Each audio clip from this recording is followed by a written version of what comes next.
in tuo adventus suscipiantem martyres. Mon bien cher frère, il n'y a pas de commune mesure entre les souffrances du temps présent et la gloire que Dieu va bientôt révéler en nous. Qui donc ne travaillerait pas de toute manière à obtenir une telle gloire, pour devenir l'ami de Dieu, se réjouir aussitôt en compagnie de Jésus-Christ, et recevoir les récompenses divines après les tourments et les supplices de cette terre. Pour les soldats de ce monde, il est glorieux de rentrer triomphalement dans leur patrie après avoir vaincu l'ennemi.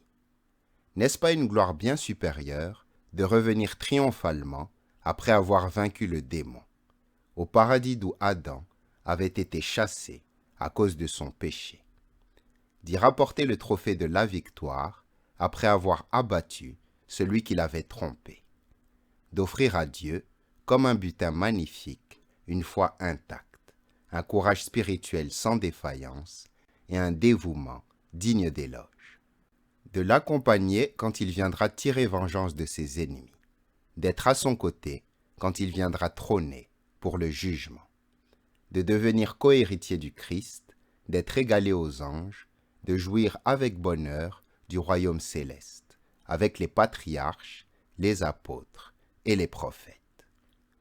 Quelle persécution peut vaincre de telles pensées, qui peuvent nous faire dominer les supplices?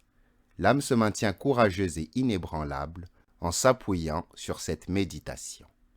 Elle demeure invincible devant toutes les terreurs inspirées par le démon, devant toutes les menaces du monde, car elle est fortifiée par une foi sûre et solide. La terre nous emprisonne par ses persécutions, mais le ciel reste ouvert. L'Antéchrist nous menace, mais le Christ nous protège. La mort nous est infligée, mais l'immortalité lui succède. Quel honneur et quelle sécurité de sortir de ce monde avec joie, d'en sortir glorieux en traversant les épreuves et les tortures, de fermer un instant les yeux qui voyaient les hommes et le monde pour les ouvrir aussitôt afin de voir Dieu et le Christ. Quelle chance de faire si rapidement ce voyage! Tu es subitement arraché à la terre pour te retrouver dans le royaume céleste. Mon bien cher frère, il faut que notre esprit et notre réflexion se pénètrent de tout cela et le méditent jour et nuit. Si la persécution assaille un soldat ainsi préparé, elle ne pourra vaincre son courage, prêt au combat. Ou bien, si nous sommes appelés au ciel avant la lutte, la foi qui s'était préparée au martyre ne sera pas sans récompense. Le juge divin nous versera notre salaire sans perdre de temps. Dans la persécution, il couronne ses soldats. Et dans la paix, il couronne la bonne conscience.